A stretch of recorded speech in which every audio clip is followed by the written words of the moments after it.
Welcome to Pressure Point. I'm Brad Newcombe. Many believe that if the world is to survive into the 21st century, major changes are necessary. What makes this so difficult are our entrenched mythologies. Over the past 25 years, the women's movement has given us an alternative vision. And with me to talk about changing mythologies is Dr. Margaret Fulton, who is education consultant and adjunct professor at UBC. She's also the former Dean of Women at UBC and former president at Mount St. Vincent University.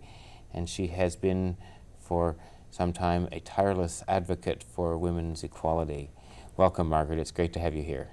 Thank you, Brad. I'm glad to be here. It's a real pleasure. What I'd like to ask you first is, when did you first think of yourself as a feminist? Well, I'm not sure that that there was any great conversion moment. You know, unlike Paul on the road to Damascus, I don't think I could pinpoint some traumatic experience that really turned me into a feminist. I came from a family where my mother and my grandmother had been very, very active in seeking women's rights, particularly working with Nellie McClung. And I was raised on Nellie McClung, so I had a very strong sense that women should share equally with men in the public world, and indeed that men should be prepared to share with women in the private world. Because a rural farm family, which is what I grew up in, there was an interaction. When there was field work that required all hands, we were all in the field. And when in the wintertime that wasn't the case, but quilts had to be made and butter had to be churned, my brothers did as much domestic work as the women did. So I really think that I came from a background that prepared me to be a feminist. Now, in terms of if you want to call the present movement a political movement, which I'm sure it is, I would say that was dated from the time I read Betty Friedan's book on the feminine mystique in the 1960s. And of course, the 60s was a great flowering and flourishing of feminism. Oh, yes. So in other words, it was just a given in your family that, I mean, men and women were equal and... Yeah, there was an assumption. Worked together. And that men and women should share, and that we had no sense of being second-class citizens. I learned that women were second-class citizens when I got out into the more sophisticated work world, where I was a teacher and where I was... So what happened there? I mean, when you experienced that? I think one of the things that made me realize it when in the early days of my teaching, I discovered that men automatically received higher wages than women did, and men that had the same qualifications. And somehow or other, that didn't seem quite right. No, it certainly wasn't. So what did you do? What did you do about that? We organized the Women's Teachers Association organized to specifically fight that. And many years later, when I was Dean of Women at UBC, that was the Academic Women's Association. We formed that association so that women could challenge the salaries that men were getting, and there were lots of cases where there was, $10,000 discrepancy. But when you put the paper qualifications down, they were the same. So were you successful in Manitoba, and were you successful at UBC? Well, only up to a point. I mean, if you're only going to think in terms of the women's movement as dealing with a very small group, then you could point to certain successes. But in the overall, and what you were saying, in the long-range changes that are necessary, that change hasn't even come, because we know today that women still only earn 66 cents of every dollar that a man earns. So in terms of pay equity and wage equality, we haven't really achieved that one in any across-the-board sense at all. So there's bits, and pieces here and there. There are some minor successes, yes. But in the overall picture, we've a long way to go. A very great distance to go. Women are still, I think, too many women, even today, perceive themselves as second-class citizens. They even try to justify that you know, they don't want to compete with men. So you're saying women do this themselves? Yes, they do. They do it to themselves, and they do it because they have been raised with these entrenched myths of male superiority So where that come right out of our religions, of course. Okay, so what are some of those myths in religion? Well, one of the worst, in my opinion, anyway, is of course the old story of the Garden of Eden and the myth of Adam and Eve. And you know, here's she's the handmaid to Adam. She's supposedly made out of his rib, so that puts her into a debt. She's in a position of dependency. Now, the assumption that she tempted him, and then, well, you know, because he forgave her and he would look after her, and so there's all this whole mythology of male paternalism and male being the protector and the woman being the weaker vessel and the woman being the seductress, and the, you know. Mm-hmm. So what are Hamlet's wonderful line, "Frailty, thy name is woman." So, and that's an extension, really, isn't it? And it's all an extension of that religious mythology. And that story being perpetuated over and over and over again. And that, of course, and that's built on over and over in biblical myths. You get, you know, another one that I think is really quite terrible, this supposedly great love affair between Boaz and Ruth, and you know, the advice that Naomi gave Ruth, that she should get the old man drunk first of all and then crawl into his bed. I mean this is so demeaning for women. Who could try to justify that myth or that story, that particular story, as in any way enhancing either the dignity or the position of either the man or the woman, or enhancing the whole notion of relationship. The whole notion of relationship, or our humanity. You know, it's these kinds of myths. I think are very destructive. Okay, well then let's take some others. What about Mary, the Virgin Mary? You picked it, Dan. Well, it's a terrible myth, isn't it? You know, and again, the assumption that if you're going to have a strong leader, if you're going to have someone who is going to be an example of perfect humanity, that person can't be born of a woman, that somehow or other there has to be this immaculate conception. I mean, that whole virgin birth thing is, again, another myth that really has to go. And it's not just in the Christian or the Judaic tradition either. I mean, you'll find that in the Buddhist tradition. You know, the Buddha couldn't be a god and be born of woman. He had to be somehow or other taken by cesarean, I think, from his mother's leg, or was it his father's? I can't remember. No, I'm not sure. I'm not real familiar with that tradition. But you see, the whole notion that there is something that taints a man if he has relationships with a woman, and particularly if he's born of woman. And yet, how in the world? I mean, we all come into the world in this very natural, very normal, and very miraculous way. Mm-hmm. It's wonderful. And there's no other way. There's no other way. And why should we taint it with sin? Well, it has been tainted with sin. Oh, absolutely. No question. And guilt, all the guilts and the hang-ups that people have about sexual relationship, I think it all goes back to these very misogynist mythologies that have come to us through many of our religions. Where did they originate? I don't know. I think it's power, and I think that the man who at some time could see that if he was the only person who had a link to a sky god or to a superior being or to, you know, some creature outside of the normal the experience of the majority, mm-hmm. that he then had power. You know, when you think of it, when you think of Moses going back in his tent, and he was the only one that could go into the tent, and there was the host, and he would talk to the host, and then he could come out and tell the others what to do. Well, that's power. Yeah, extreme power. Extreme power. Yeah. And so I think as civilization developed, as races created their own different mythologies, that thing of of power was entrenched in our religious teachings, and that you know, the priests and those who set themselves up as the high priests of these religions, just power corrupts, and they got better at it, and the myths became more entrenched, and people, you know, are fearful to a very large extent.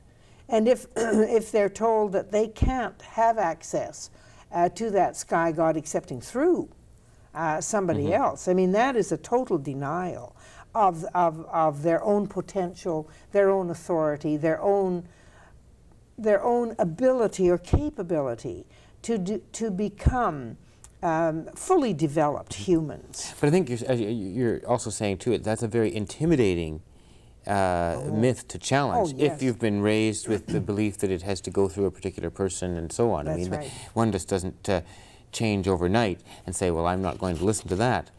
But I am also if you've been precisely, because if you've had that since you were a child, I mean, and to start questioning and start throwing it over, unless you've got a very strong sense of who you are, and unless you've got a real sisterhood and brotherhood too, unless you've got people around you who share and who can see the folly of so many of those mythologies, it's very intimidating. Very extremely. I mean, I think it would be easy to underestimate how powerful that is. That's right. But given what you're saying, given the insights that you have and others have as well, and seeing the tremendous role that religion has played in keeping women down, why do any women stick with religion at all? Well, or at least the women who come to these Yeah. insights. Well, I think we do, because there is a basis of faith, and you need community, and you need tradition. And so there's always the hope that you can take the best of the tradition that, of the past, and you can, with new insights, that you can mold it and you can change it. One would hope, for instance, that one of the things that women who have stayed in the Christian churches, and you know, many churches have opened up and have said, yes, indeed, they can become pastors, they can become leaders in the church. Now, there are those that still think it's a non-issue, that women simply can't be priests in many traditions. But the women that do stay in are trying to change it, and in our own tradition, the Judaic-Christian tradition, I think that they see the Bible as metaphor. And when you see it as metaphor, you can take a good deal of good out of it. But at the same time, you're not afraid to discredit the sections and the passages, and to look for something different that will enhance humanity, rather than keep people in a state of superstitious belief and fears about who God is, what God is. So what have been some of the significant metaphors for you? In Christian tradition, I think the really significant metaphor is in relationship and in love, and in love of our fellow man, and in, you know, some of the parables of Jesus that are very simple, really, and the willingness to forgive, and the willingness to meet people where they are and move them along from there. And of course, it's not necessarily a metaphor, but one of the stories, Jesus meeting the woman at the well, to me is one of the most significant. And of course, there's water involved, so you have the metaphor of cleansing the spirit. And he tells the woman who supposedly is this sinful woman to go and to speak about the Holy Spirit. So he's not telling her, you know, there's a sky god up there and you must fall down and worship in that way. So right away, he has touched something within that woman herself. And I think women tend to internalize much more, and men tend to externalize. And to what extent that has something to do with our different biologies, who knows? There are theories, aren't there? Yes, there are. But I think as we look at what has come out of the women's movement and what women of faith have done, it's been women of faith, you know, that are the real basis of any genuine peace movement in our society today. I think again that the recognition that now many people are making, that we must treat nature with far greater respect. Our whole ecological and environmental movements I see as coming from the women's movement, coming very directly from the women's movement. How do you see, like it's first of all, I want to say I think it's tragic that Jesus, who was so open, yes, and as you say, he met the woman at the well where she was at, he met all kinds of people where they were at, but showed a very revolutionary attitude toward women and toward all the people pushed to the margins. Right. And that, in a sense, the institution that carries his name has become so sexist, and one could even say misogynist. Well, and again, that takes us back to power, doesn't it? That the churches were at one time the powerful institution in society, and then if they have shifted over and changed position a little, it's been with possibly the high priests of science who have taken over. But all of our institutions have entrenched this hierarchical organizational structure, and that is the way of keeping power. Mm-hmm. And when you put at the bottom of that hierarchy women and children, it's no wonder women have been discriminated against. Mm-hmm. So how do you propose changing mythologies, I mean, which are so entrenched and which are so intimidating that can seem so unmovable? Well, I think it's happening anyway. I do think that our theological colleges have really got to open up and to, I'm not even sure that the word theology has much validity anymore, because that is a particular way of analyzing a subject field or a discipline, isn't it?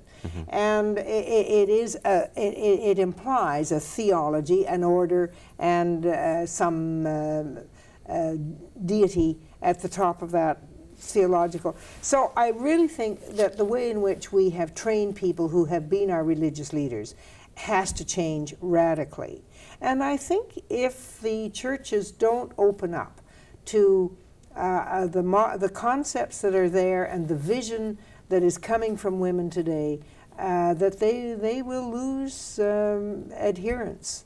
And that's happening. I don't think our churches are overcrowded at the moment. Well, they're certainly not. And in fact, not only will lose, but have lost already many. That's right. And so the whole business of transformation, you can't cling to an institution that no longer serves the needs of the vast majority of the people. And religion, and I'm sorry to say it, but I think for many, many people, it's just irrelevant. Just totally irrelevant. And is that because the language that is used is a different language, or just say a little more about, Well, where it got lost? I don't know that I can actually pinpoint when it got lost, but certainly there's no question that the early church fathers recognized that, order and the way in which you gain power is by establishing that the rules of your society come from some superior being that no one can be in touch with, excepting the priests themselves. And so, if you take a simple thing, you look at the teachings of St. Augustine, and what was woman for? She was to contain man's lust. And that kept him from sexually transmitted diseases. The whole idea of monogamy really was designed to protect the male. So the teachings, what has been written down, I don't think that there was a particular decision at one point in time that, yes, this is the way we will do it, and we will write women out of history. But what we're discovering now, of course, that there were all kinds of periods when women participated equally with men in the religious leadership. Look at our Native Indian cultures, and you'll find that the spirituality of women was a very important part of the total religion that was experienced and enjoyed by those tribal people. Go to Crete and go into early periods where women were goddesses. Now, they weren't goddesses in the sense that they were sky creatures, but they had within them a sense of the divine, a sense of the spiritual, and that sense gave them leadership qualities. Well, you have to wonder why civilizations would want to eliminate that. But clearly they did. They did. Well, history, as we know, is selective and is written from the perspective of the powerful. And you see, at one time, women in the convents and the abbesses could administer the sacraments, and then that was taken away from them very deliberately by the priests. And we know that very deliberately women were accused of being witches if they were independent, if they worshipped in their own way. And often a woman's way of worshiping is very much in tune with nature. See, and like I think you're raising all kinds of things that many people may never have even heard about. Some of these stories from prehistory, from native spirituality and so on. One of the questions I have is, when will people, even the church and religious leaders, and particularly the men who are running these organizations, and not just in religion, value the other enough to even listen, to hear? Like, it seems to me that because so many people are dismissed out of hand, so much history is dismissed. I mean, theology is full of that. I mean, this isn't orthodox, so then it's, you know, it's heresy, and nothing is valued. Yeah. How do we get to that state where we... Well, you know, people cling to power, don't they? And you find it in many cultures, and so if you can persuade people, it's a very subtle thing in a way. If you can persuade people that they're better off to be children, you know, when there was still slave trade, there were slaves, you know, who really believed that their role was to be the slave of the white master, and that they were better off as slaves. There are women behind the veil who will argue that they're better off because they're protected and they have a certain amount of freedom even within the cloisters. But once you begin to see that all of that is a way of diminishing and limiting, putting limits on the potential of people. And when you look at our world and you realize that we need all the help we can get to keep this globe, this planet of ours functioning, then I think people begin to say, there are other ways of viewing things. And there are points of light. There are such things now as feminist universities in the Scandinavian countries.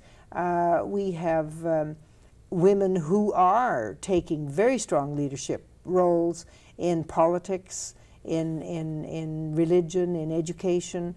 And men are starting to realize that if they join the women, they're freer than if they cling to the old concepts of power. Well, that's right. It isn't only women who come to insights. Men also need to come to insights as well. And I think they're doing that. And I think the ultimate insight for our time is the empowerment of ourselves and the empowerment of each other, and to get rid of the sense of power as control over others, that you must have this rigid control.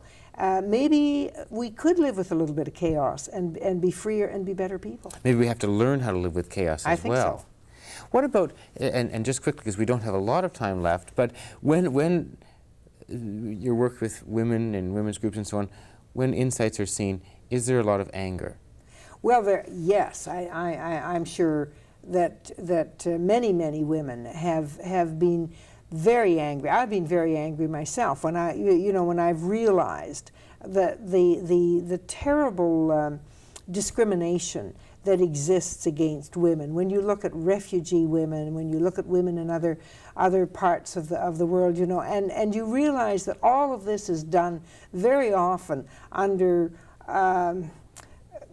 sort of beliefs in political structures and business structures and you know, profit motives and the way the thing is done. I almost wonder how anyone who starts to see what we're doing on this planet, to the planet and to the people at the bottom of the scale on the planet, how can anyone not be terribly angry with what it is we've done and where we put our money? What are our priorities? Our priorities are not the simple thing that we were told, love one another.